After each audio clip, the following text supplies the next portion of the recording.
war? Black men. Who made the laws to say you can't work here or there? Black men. Who made the sundown laws? Who made the black code laws? Who made the laws that you have to drink over here and not over there? Who made all these laws that suppressed you in the first place? Black men? Black men had no power, just like you had no power. We were in the same box as you were at those times. Just as ridiculed, just as everything. So what suffrage are we talking about, and what suffrage at whose hands are we talking about? And never forget that this white woman let your suffrage and your segregation go on for 25 years before you were even included as a woman to have the right to vote.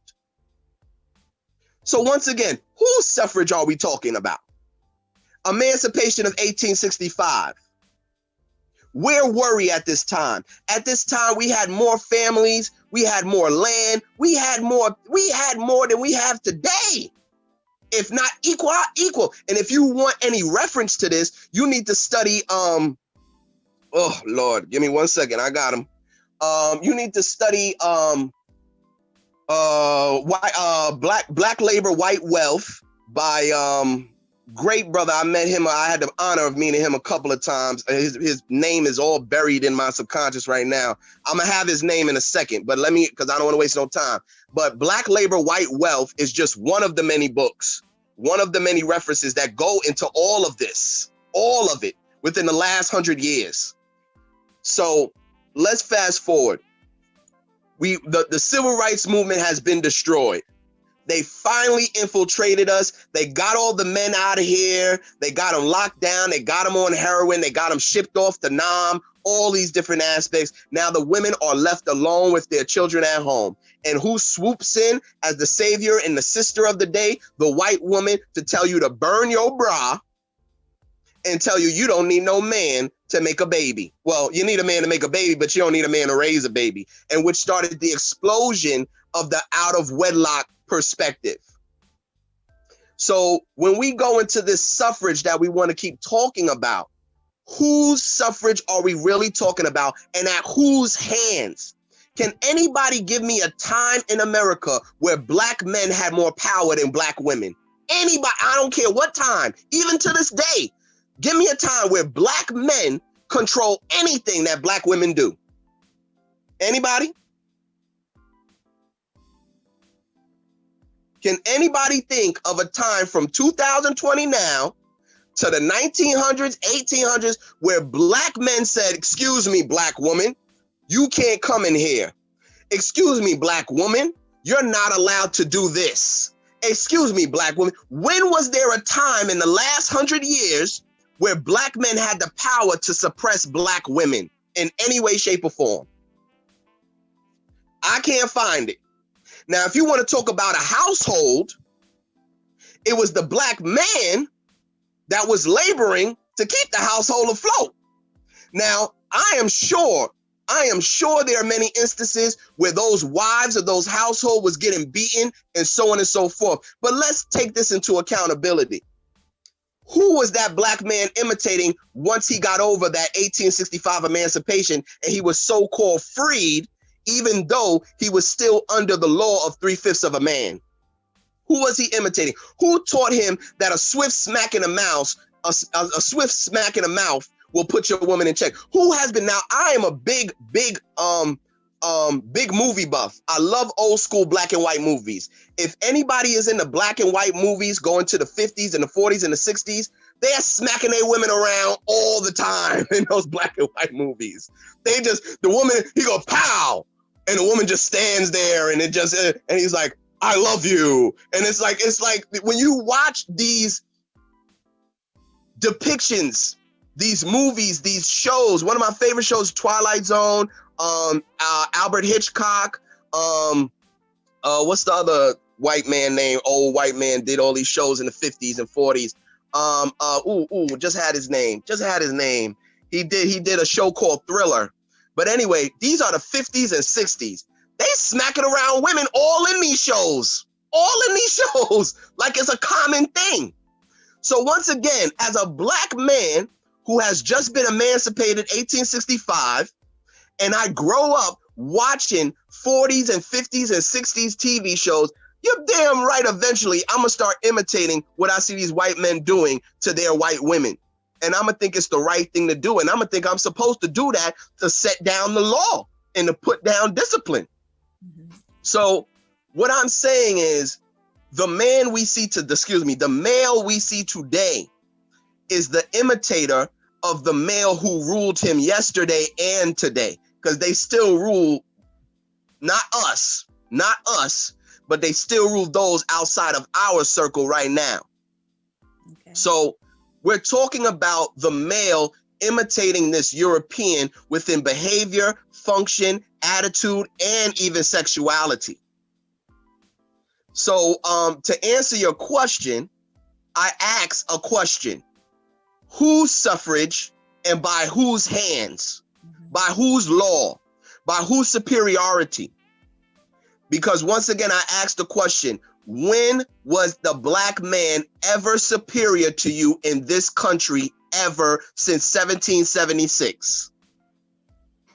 Now, I can't think about it. Would that be in association with any of the male-dominated religions that we tend to follow within our Black communities, you know, in Islam?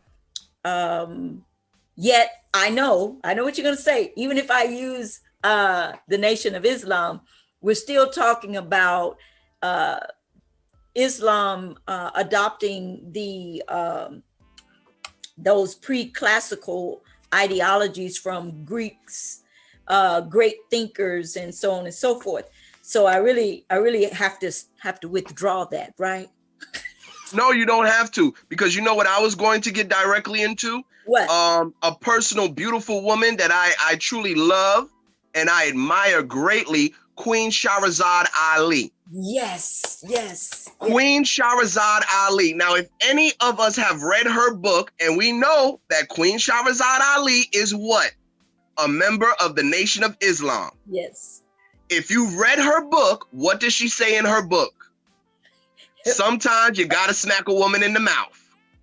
That's what she said. That's what she said. That's what she said. Now, I bring that up to bring up the fact that our way of disciplinary action has been adopted by a patriarchal system in a male-dominated society. Mm-hmm. And once you adopt that patriarchal religion, you will adopt the behavior and you will condone the behavior to some extent. Now, honestly, I don't want to say this, but I feel I have to say this based on my integrity as a man. I do feel, as my mama even taught me, that anybody can earn an ass whooping. And I'm saying that verbatim as what my mama told me. And my mama was not no Islamic woman. And my mama became a Christian way later after she was spending time whooping my ass. But my mama told me, she said, don't let nobody put their hands on you or disrespect you. And you have the right to reciprocate that behavior. So what I'm saying is, when we adopt Christian aspects. Question. Yes. Go ahead. That one right there touched me, because that's my space right there. Your mom taught you that nobody has the right to put their hands on you, but you said she was whooping you. Well, yeah, well, you know, no. She said anybody can earn an ass whooping. Oh, I thought you said she gave you butt whoopings. Yeah, she did. No. Listen, okay, let me clarify this. No, I'm saying she's saying one thing to you while demonstrating something else to you. And I'm bringing that to say that for me right now in the present, that seems to be one of the biggest issues, is that we are teaching our children to accept that by virtue of the fact that we do that to them. Well, okay, some people do that to them. Yes. Well, let's be honest. We grow. I mean, most of us that's over 30 or over 40, we grow up in the go get the switch culture.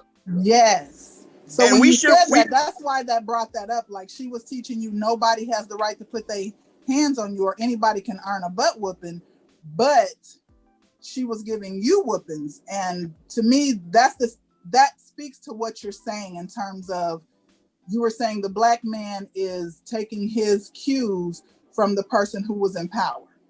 Yes. Now, and let that me just, to me starts all the way back. You are hitting it on the head in the sense that if we don't change it in our children, it's not going to change, because it's been put in there, and we got to take it out with our own behaviors, our own behaviors of removing hypocrisy towards children, no matter what. To me, that's my thought, that the only way we're going to change it is that. That's an excellent thought, because now you go into something that I speak about all the time. First of all, the woman is the incubation system of all humanity on this planet. And it's an absolute scientific fact that every child is 90% of the mother, meaning that once the ovum is activated by the sperm, which is only an electrical charge, it has nothing to do with the ovum being prepared or not, because the ovum is already set to be that being it's going to be. The only thing it needs is an electrical charge, which usually comes from the sperm, but in a much more longer time, you had a stage of protogenesis where the woman would get that charge from the sun, but that's a whole nother subject. Now, I say this to say that every bone, every flesh, every brain neuron, and even the soul is fashioned inside the woman's womb. So whatever stages she's in within her environment during those 3 trimesters will affect that being that emerges from her womb. So that's going a little too far, but I also want to clarify what my mother said taught me was that anyone can earn the discipline or earn the right to get they behind whooped. An elder, a baby, a grown man, or a grown woman. And she would tell me it's just whether or not you're going to institute that discipline. Now, I must say this. I earned every ass whooping I got because I knew damn well what I was doing. I was taught by an intelligent mother who taught me right from wrong way before. My mother didn't just whoop my ass to be whooping my ass. She whooped my behind after she... Is assault the same as discipline? Is assault the same as discipline? Well, that depends on your definitions of assault and discipline, because right now, assault is just unwanted touch by law. So I could touch your shoulder and you could go tell a policeman, oh, this person just touched me and I didn't want them to touch me. Now you can tell me that's assault. Is that not correct? Yeah, if that's the definition of assault, which is unwanted touch. But in terms of disciplining and correcting, that's the space where I just don't rock with a I understand your concern is about nobody can beating earn a child unless they put their hands on somebody, or unless they're in danger of taking somebody's life or something. You know what I'm saying? You can do whatever you want to do, say whatever you want to say, move however you want to move, and you don't have the power to make me do something with my body that I wouldn't want done to me. Okay. Now, I definitely understand where you're coming from, but I'll ask you this. The generation that we refer to as real men, as the so-called strong, silent type, the men who took care of home, the men who didn't abandon their families, did they not grow up in a generation where an ass whooping was an immediate form of discipline, which caused them to actually be better than the men that we see today? And this just no. I think it just got passed on, and people have normalized something that they would never. And I haven't met an adult who has given me an instance in which it's okay for somebody to put their hands on you to correct behavior that they don't like.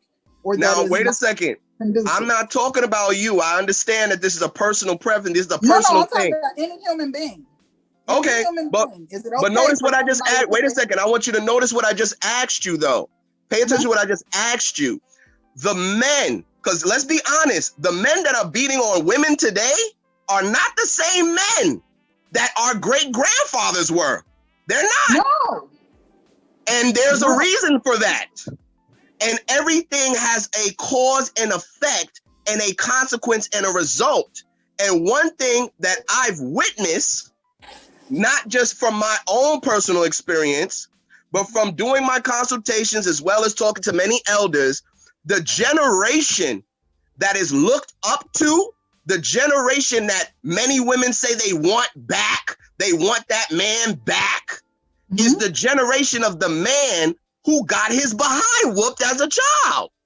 Now, I'm sure you can disagree. I say it's the generation of men whose women protected that secret better. Whose women protected their what? Whose women protected that secret better. The secret of what? Whipping behind? The secret that there was a lot of abuse going on in the older generations as well. So if it was a secret, how would you know? Because once it comes out, you have a whole bunch of generational curse breakers just like, look, we found out this information and we're not keeping it secret no more.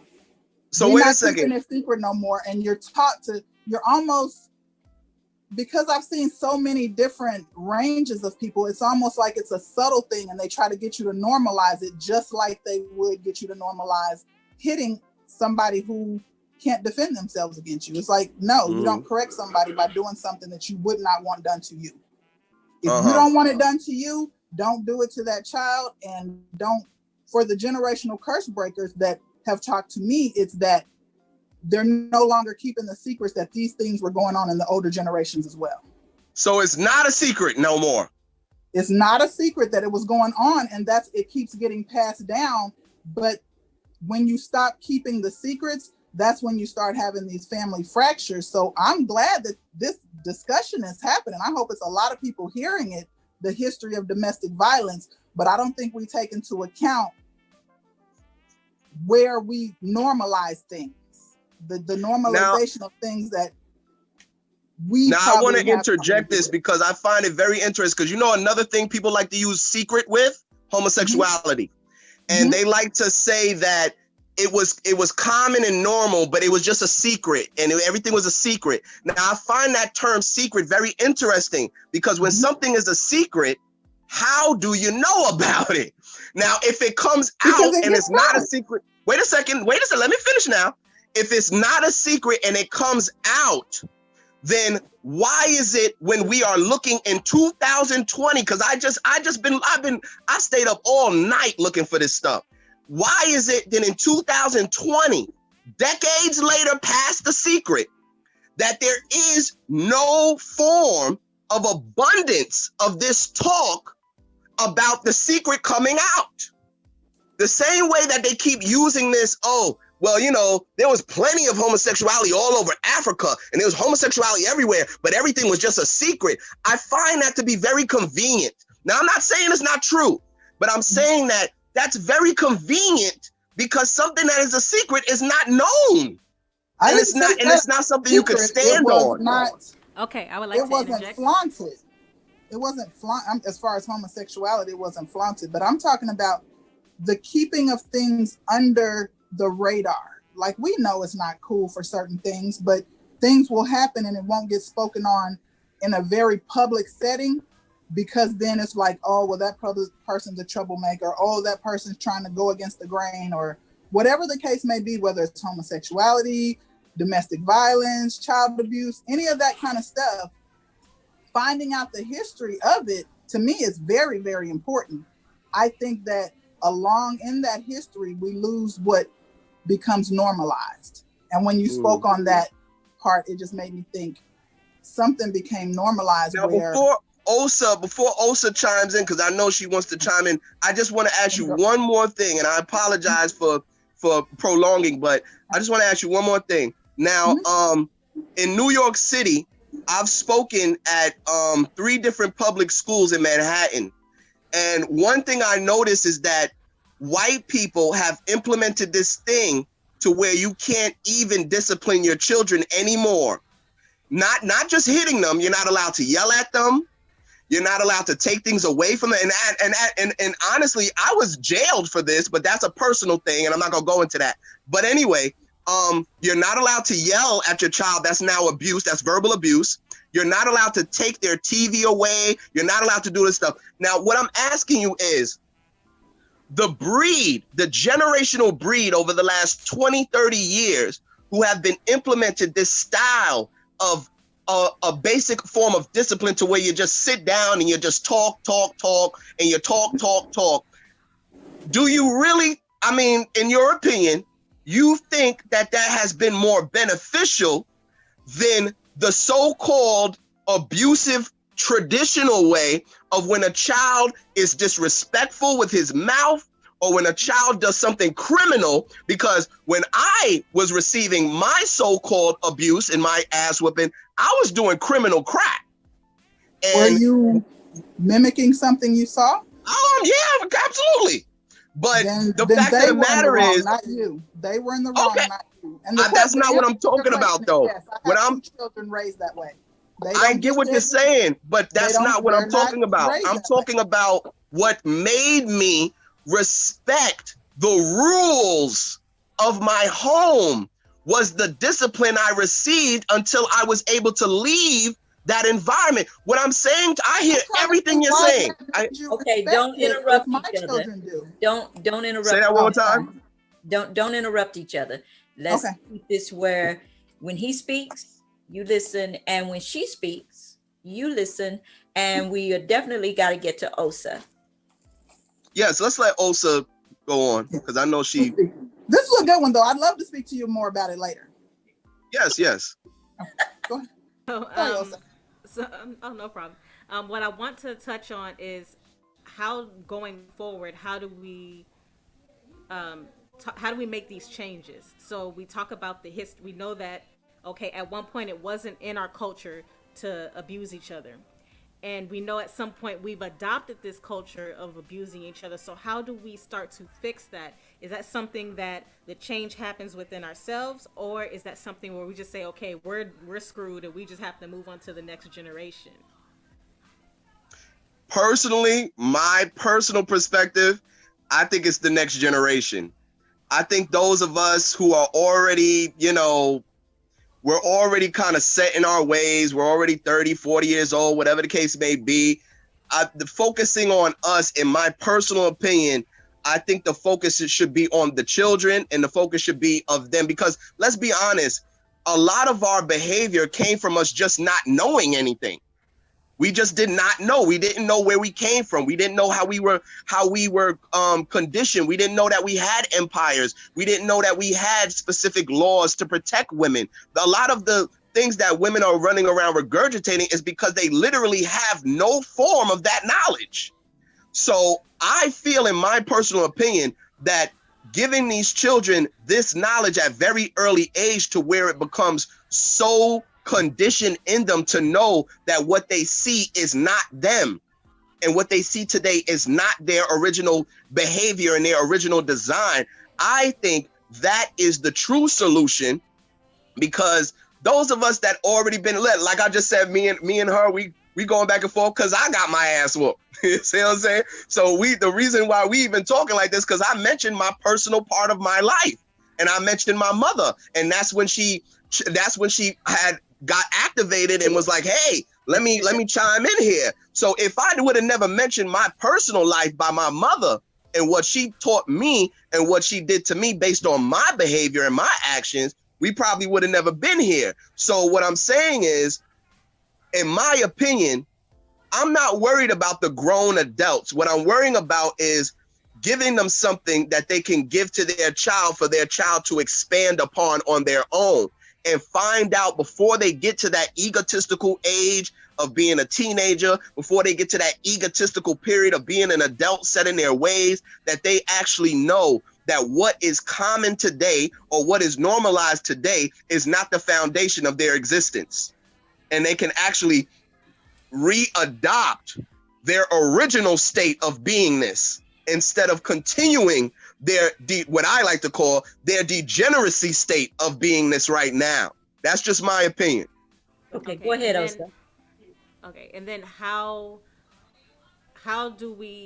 does a mother who's been through an abusive situation and her children have watched her be abused, how do you suggest that she mold her children or guide her children so that they don't go through the same thing, or that they heal from their trauma, whether it's a boy or a girl? How do they heal from that trauma, and so that we can move past this, so this can be something that once happened but we've evolved from it? One thing that I do on my page is I like to share the old depictions, and I ain't talking ancient. What I think that all of us should do that have families and children is have one day a week where we sit down and we watch all the 70s movies, we watch all the 60s movies, we watch all the blacks, even though they're blaxploitation, even though they still have remnants of that traditional family sense. They still have remnants of the black man protecting the wife and protecting the mother. There are so many movies I can name. One of them, by the way, The Spook Who Sat by the Door. We're talking about black men who organized themselves secretly and undercover in order to dismantle the system. I think if we indoctrinate our own children and brainwash our own children with the image, because we could talk all day, and let's be honest, you know, because I remember being a kid, my mother tried to talk to me. She did all the things that people said she was supposed to do. And guess what? When it didn't work, she whooped my behind. And when she whooped my behind, guess what I started doing? I said, oh, damn, I'm going to get my behind whooped if she catches me doing this. Now, don't get it twisted. I became a smarter criminal, but I'm being honest, I stand on integrity all day. I became a smarter criminal, but what I began to do is respect her household more. So instead of stealing from my stepfather like I used to do, I stopped doing that because I did not want to receive the consequence that came with. So therefore, my behavior changed because of the consequence that that was my main point. Whether that consequence is, because my mother used to take the door off my room, she used to take the TV, she used to do everything that you could think about, everything. And I used to climb out the window. So, you know, it gets to a point where it's like, okay, where do I finally get to a point where this child is not getting it and they need to feel something to get it? Now, a lot of us don't agree with that, and that's fine. But one thing that I think majority of us can say is that the men who came up in a time where their consequence was swift and immediate had less incentive to do the wrong thing. Even if it was inside them to do the wrong thing, they thought twice about it. So even if they was a bad person and they were pretending to be good, that's still better than the bad person who's free to be bad, in my opinion. Now, you asked what is the solution or the healing. I think it's the indoctrination and the brainwashing of our children, because subliminal images and visuals are way more impactful than just words. So when you're sitting there trying to teach your child word for word and tell them what's good and tell them what's bad, but instead you sit them in front and you let them watch movies from the 70s and the 60s where black people were pro-black all the time, where they had afros 24/7, where they were putting on dashikis and fighting against the white man instead, where the black women were not fighting with the men, but the black women were undercover for the black men against the white system.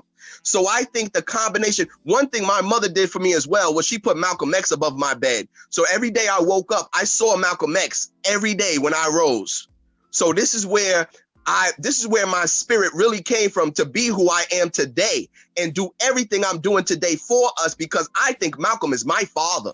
I've always thought that. My grandfather is John Henry Clark, but Malcolm is my father, because growing up, my biological, just like many of us, the stereotypical aspect was not there. But my mother used to tell me all the time, I cannot be your father because I am not a man. So what she did instead was she gave me her icon as a man, who was Malcolm X.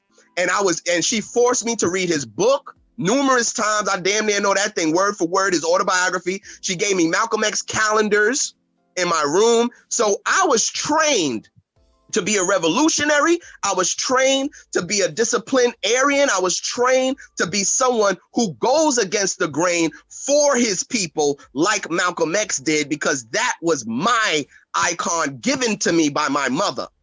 So what I'm saying is the visuals and the subconscious indoctrination, in my personal opinion, is more powerful than any sit down words can give anybody. Because guess what? Today, the children we see today are impacted by the visualization of what's being shown as normal. But if I show them more Black empowerment visualization than white and LGBT and all this other nonsense, then one will dominate the other subconsciously. and they will begin to have more imitate. Number one of the biggest problems I find is that children don't have Black people to imitate. They want to be Spider-Man. They want to be Batman. They want to be Superman. The only person you hear now, oh, the Black Panther, but that's still brand new to these children. So they don't even have nobody that they can say, oh, I want to be like that Black man. Oh, I want to be like this Black man. Or I want to be like that Black man or this Black woman and blah, blah, blah, blah, blah. They don't even have that. So I think that is the foundation of the first change, because everything is mental before it's physical. Yes. And I know for a fact that there's many mothers, because I've done many videos on my YouTube channel. One of the videos is called What is a Man? M.A.N. Masculine Excellence Naturally. That's my personal ideology. What is a man? And in that video, I have a 16-year-old boy next to me. I have a 16-year-old young man next to me. And I get mothers sending me that they're forcing their sons to watch these videos. And then their sons within weeks of time going, excuse me, mother, let me get that for you because this is a man's job. Let me do this for you because no, mom, sit down. You shouldn't take the garbage out. Let me get this. Let me get that. Now, here's the thing I also find a huge problem. We adopt the connotation of sexism and chauvinistic. And we make that a negative thing. But what is sexism? What does it mean for me being a sexist? That means I recognize your gender and I respect it. If you are a woman, I don't want you dirtying yourself up. I don't want you putting yourself in an environment where you could be harmed if I'm there. If I'm not there, do what you got to do. But if I'm there, no, excuse me, miss, let me get that for you. Excuse me, ma'am, let me handle this. Excuse me, sir, watch your mouth around this woman. As a matter of fact, even our old school gangsters from the 70s, 80s, I mean, please, somebody step up and support this. Even our old school gangsters. I mean, we talk about hardened criminals from the 70s, 80s, from the 60s. They would shut a conversation down if a woman was walking down the street. And they would shut it down because at that time, they were already indoctrinated with the fact that women and children were they were not allowed to be touched. Guess what? In the generation we live today, that's not the case. Sure that. But why is that not the case? Go on.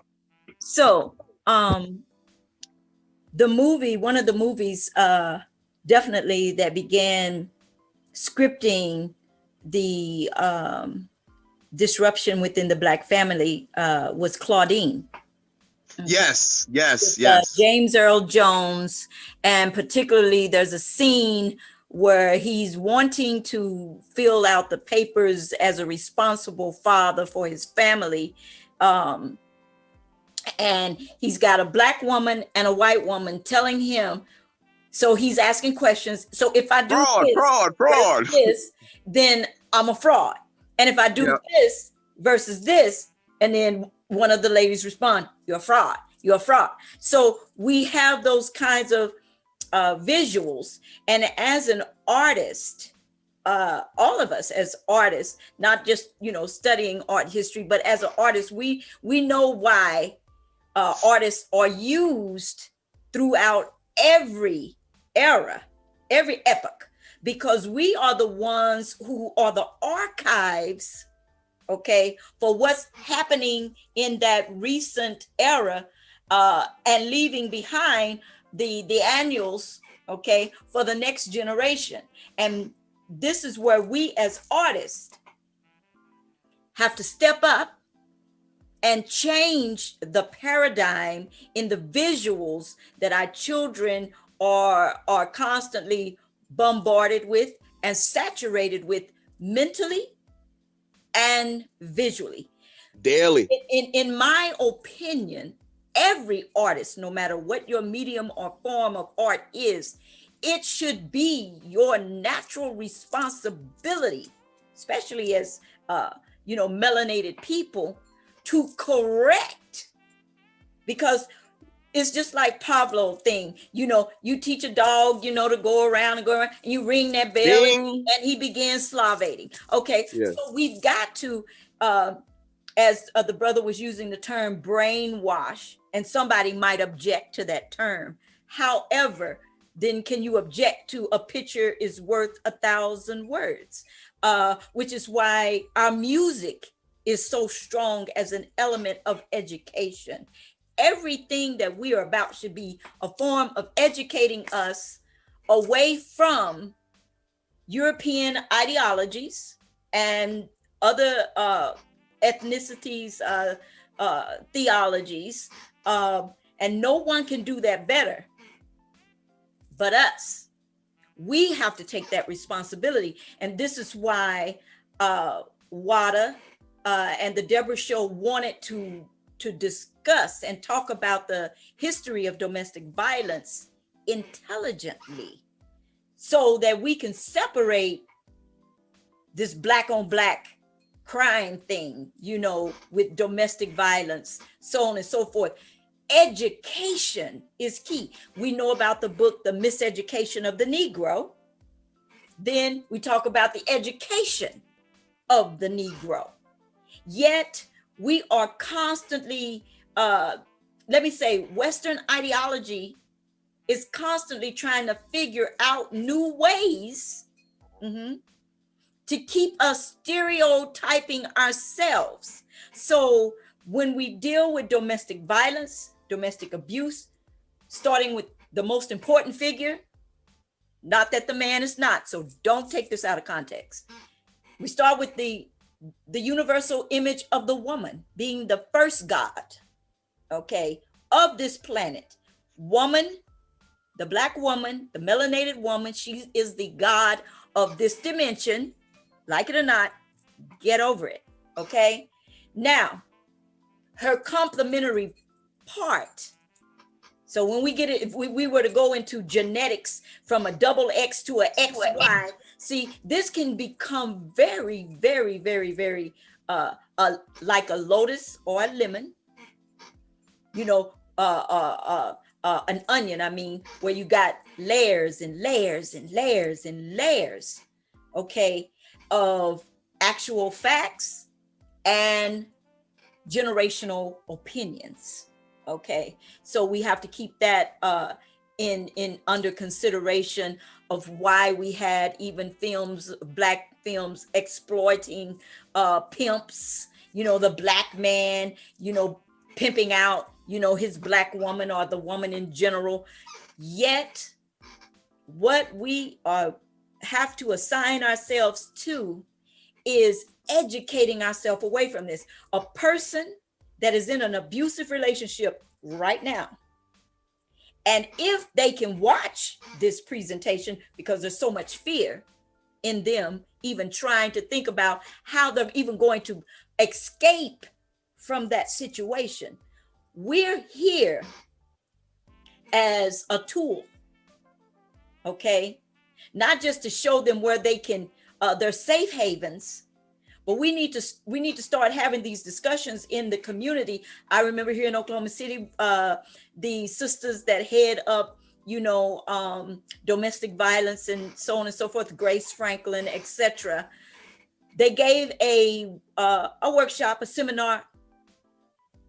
The turnout, just like even with this evening, was so next to zero. So when we talk about a Kamaye, not making something the norm, if we talk about secrets being revealed and it's no longer a secret about, you know, the abuse, blah, blah, blah. So what's the taboo now? And either one of you, either three of you, answer the question. What is the taboo now that deals with domestic violence within Black relationships that are being fostered upon each other, whether it's a woman, a Black woman abusing a Black man, blah, blah, blah. Children we know who cannot protect themselves, etc. So now where are we with that? Can we educate ourselves out of it if the community ain't even trying to be educated? Now we won't even get into the discussion of the churches, okay, where we have our pastors. Okay, that's another whole discussion. However, what are they teaching about domestic violence and abuse upon women and children and the likes, when we know that even the black ministers are abusing their wives. I'm a PK. My father abused my mother, okay? Said that God told him not to be a good father to his children. Okay. What's that saying? Spare the something. What's the saying in the Bible? Spare the rod, spoil the child. Spoil the child, yeah. Yes, etc. So either one of you, answer me. How can I would like to chime in? Yes, go ahead. My personal opinion is that it comes down to hypocrisy. When you were speaking about, as far as it doesn't matter. Person to person, people like to take on titles. If everybody was just simply, do you want that done to you? Do you want it thought about you, said about you? Do you want that physically done to you? If you don't want it done to you, is it really love? What part of love is abuse? What part of love is assault? And if we teach our children that, they could grow up and accept that in their adult relationships. That's been part of what my music and my platform is trying to show, the connection between the history, what has happened in the past, and what could be happening in the present. So when you have somebody who has been taught as a child that this is an act of love, when you grow up and accept that as an adult, then they say you're in an abusive relationship. But where did you get thrown off? I teach my children personally, nobody has the right to put their hands on you in any way that you do not consent to. Not me or your daddy. Nobody. Period. And the same goes for me. And the same goes for you. I teach them, you treat people the way you want to be treated. Period. It don't matter. I don't care how old you are, how young you are. If we implement that and just take everything away, get rid of religious dogma, get rid of anything else. If you just apply, I will treat you the way I desire to be treated. That, my personal opinion, is that that's going to make a major shift that then we can build upon. Okay, but what happens when the person that you are treating with that respect, because you're talking about the golden rule, do unto others as you would have them right do. So now, and we as black people, we know about that rule, right? We try to be nice to massa and everybody else. And no, even now, because racism is real, and you can teach your child to respect, how to be respected and to respect. Now, even in martial arts, we learn that it's okay to even run away from, to choose your battles, pick and choose your battle, right? Mm-hmm. And that you only have to defend yourself when someone is in the act of offending you. Okay, so we're talking about self-preservation. So we have to be careful when we initiate our children into certain forms of thinking. We need to also give them a form in which they can defend themselves. There's a polarity to everything. There is that polarity that the brother. Polarity to everything. So you understand that I am trained with a sword. So I do teach my children. I know about you. You have to be able to defend yourself against whatever it is that may come up against you. And you may be able to, you may not be able to. Your job is to do your very best to make sure that you can defend yourself and your loved ones should someone be showing you that this is the way I want you to treat me. Like I tell them, people might show you that they want you to hit them. And the only way that they're going to show you that is by hitting you. You see what I'm saying? Somebody might show you that they want you to treat them a certain way. And to me, that goes back to what Brother Mind Ascension was saying. Everybody can earn it. The only way you can earn it is by showing me that that's the way you want to be treated. And you got to do that with action. Mm-hmm. Yes. Otherwise, it's up to me to control myself. And it's up to them to control themselves no matter what the situation is. If somebody's doing awful, either you remove yourself and you get more of what you need to handle that situation, but don't ever let a situation make you come up out of yourself and be less than what you intend to be. then they win. Whoever the they is, whatever the inside yourself, there's part of you that may be trying to get you to do something that in your mind you're saying this is not good for me. Okay, You've now got to dominate your body. in a domestic violence situation. Yeah. How are they going to come up out of that safely? You know, because this is what we're here for. How are they going to come up out of that safely when now that you know that it is not the black man that originally started abusing black women? Everybody, it is not the black man that started abusing the black woman. Right. Let's get rid of that lie. Okay. And I think the brothers got to help. To a myth. You know, that's another thing that they do in Western culture is they want to change everything to a myth. Well, what do you mean? Mixing the truth with the lie? You know, we have got to become educated about these terms that are foisted upon us, you know, to that are indoctrinated into our language that we, you know, a learned language, English. We have that to contend with when dealing with domestic violence, domestic abuse. We are literally out of our minds. So if you talk about a black man abusing a black woman, he is literally out of his mind. And it's like you said, Akamaye, then that's an awful situation, you know, and no matter if you think that you have nowhere else to go, nobody that you can run to, and now I have children by them, you know, we have all these, we impact the situation to keep ourselves locked in these awful situations.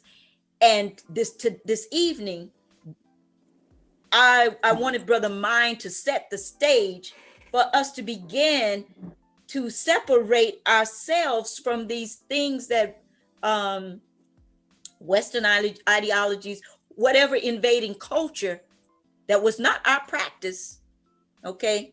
And now all the way up to now that it is a learned behavior, it is an acquired behavior that has now become normal, yet it's supposed to have some penalty with it when we're dealing with domestic violence and abuse. Go ahead.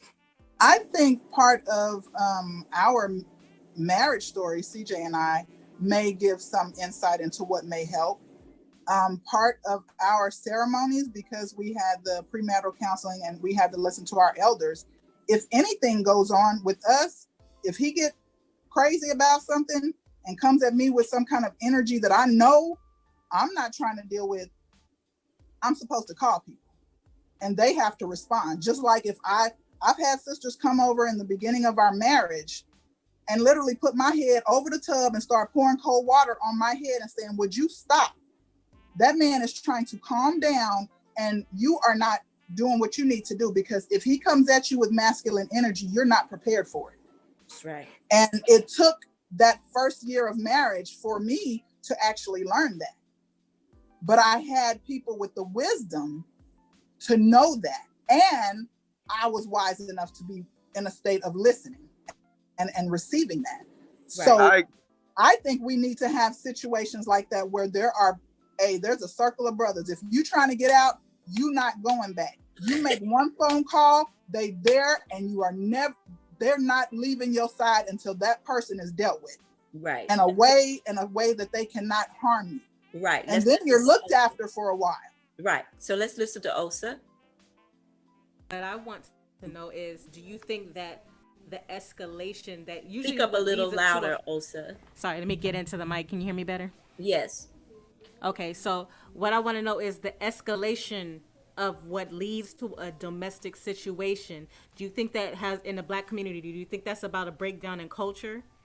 Because if you think about it, how she said, you know, she had to learn how to cool off because she could, even though she was angry, and yes, she can defend herself, she's still not prepared to handle the masculine energy once it's unleashed on her. And do you think a lot of women who end up in these type of situations end up taking it too far to where the masculine energy, and I'm not talking about the men who just come home and hit the women, I'm talking about the women who go, you ain't this, you ain't that, and start the argument. They're agitating, instigating. And then instigating and earn their, and I don't want to say it like that because we're not against domestic abuse, but reiterating what Mind Ascension saying, earn their earned the result of what happened.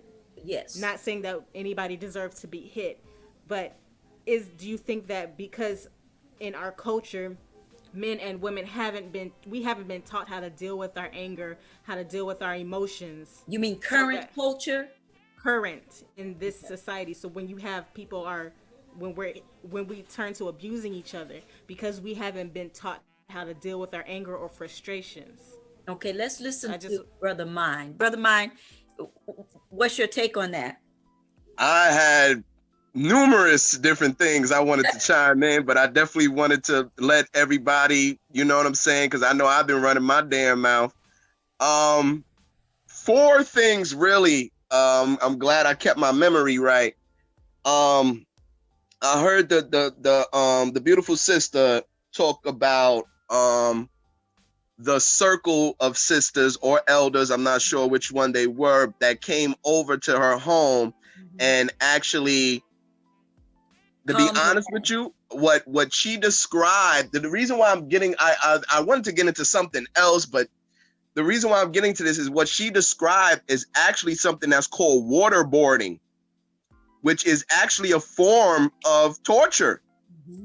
So the only reason I'm bringing that up because this whole conversation started with me mentioning what my mother taught and did to me, but she describes a situation where people outside of herself take it upon themselves to use a physical activity that, if you look up what she described, is called waterboarding. And they use the physical activity to calm her down or to discipline her. Because to be honest, I know we don't like specific words, and I know specific words turn us off or turn us on, but that's what we're talking about. When somebody takes you from one state of anger and does something physically to you that changes your energy, that's a form of discipline. So she mentioned that the hypocrisy of what I stated, but you don't feel that a group of women putting your head and pouring water over you is a form of some type of abuse, that even if you felt you needed it, no, because that's not abuse. It was with consent. Oh, okay, so you told them, hey, come on, pour water on me. That yes, if I need to have my head cooled off, and no, they weren't pouring in my face, they were cooling my head. Yeah, I know what you're talking about. I know what you're talking about. The operative word would be consent. As long as consent is present, we good. Oh, so if I accepted my mother whooping my behind because I knew I did wrong, that changes it now to something decent and good. If you have the ability to consent.